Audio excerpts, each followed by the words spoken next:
Hey guys, so Star Citizen 3.1 released at the weekend. We're going to take a look at it in this video.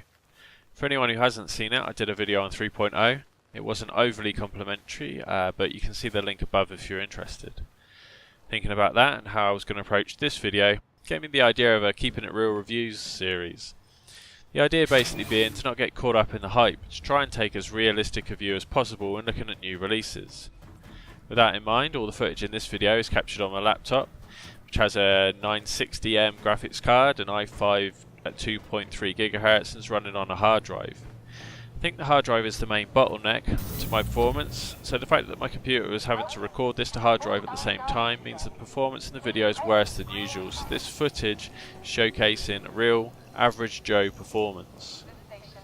After my impressions of 3.0, I had prepared myself for the worst. While I was waiting for the game to download, I checked on the news and I saw this about the insurance costs and the wait times. I wrote what I considered to be a funny satire video about the situation, but to be honest, having actually played 3.1, the video idea just wasn't fair. It was too cynical and I couldn't make it. I am going to keep it in my back pocket in case another game or update comes along that's more worthy of it. We'll come back to the insurance issue shortly. But 3.1, I'm happy to say, overall demonstrates good improvement over 3.0, I think. There's new content, bugs fixes, optimization and lots of tweaks. Before I started recording, I was getting an extra 5 frames per second in Port Olisar compared to 3.0. I think a lot of people will wonder why I would try and run Star Citizen on my setup, but the fact is that the developers are motivated to improve the game performance. And I'm sure the game in its current state has lots of potential for more optimization, so hopefully it's only going to get better from here. In the meantime, with a little patience, even if you don't have a supercomputer, you can get on and you can explore what the game has to offer. When recording on a busy local server with lots of people around Port Olisar, I found that the performance was bordering on unplayable, but I did try my old 3.0 trick of joining a near empty server on the other side of the world and the performance was much better. They added character customization. I had thought this sort of thing was unnecessary at this early stage, but seeing it in and functioning without any issues, it's a nice little addition. Before starting recording, I found an APC who I was able to interact with, so I'm presuming there's a lot of extra missions which are now working as they should. Moby-glass bug seems to improve too. The animation seems to have been tweaked. Before, when you moved around, and especially when you stopped running, characters would go through quite a lengthy, slow-down animation, but now the movement feels much more responsive. There seems to have been some slight changes to the EVA mode. Felt to me like it added some momentum. Felt a bit strange at first, but once I got used to it, it felt extremely immersive, particularly while exploring this ship. While recording, it felt like momentum had been added to the ships. I tried Wing Commander and it didn't have it. I tried decoupled mode and that wasn't it either. So don't know if it was a bug or if I'd accidentally switched something off. But it was back to normal, thankfully, when I reset my controls, because previously dogfights had been near impossible. The trading has had a bit of a tweak for balance. Previously, even with my little Mustang, I was able to do a couple of runs of medical supplies and afford full armour. So the profitability of using a big ship must have been ridiculous. That's been corrected in 3.1. I was earning roughly 100 UEC every trade run now rather than 1,000. This made doing missions far more attractive because the money I could earn was comparable.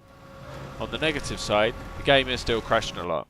Out of the 15 odd times I've exited the game on 3.1, only 5 have actually been voluntary, so that's 2/3 of the time the game's crashed.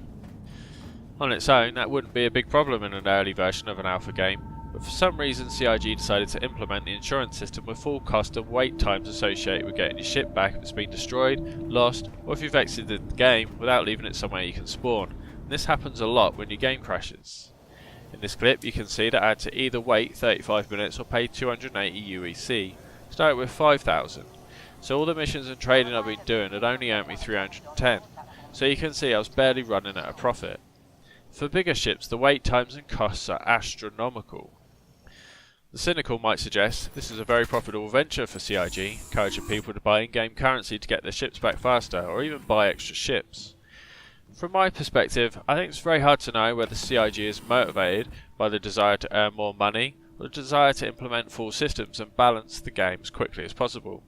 And it's true, players not caring about their ships because they can instantly respawn them can be potentially disruptive. Still, it seems sensible to me to implement this system with low costs and low wait times, so the game doesn't end up punishing people for testing the game. On a somewhat related topic, I saw the new video by the Noobifier about the sales structure of the game. See the link in the description below if you haven't seen it yet. I know part of the fun in Star Citizen is the roleplay, which extends to the website, the PR, the marketing and the shop. I can't help wondering whether it would all be much easier for newcomers to have just one door of entry, one real world point of sale that one must go through to enter the Star Citizen game and the roleplay. That door could just be buying the game, rather than trying to link it to buying a ship, which is so confusing to newcomers.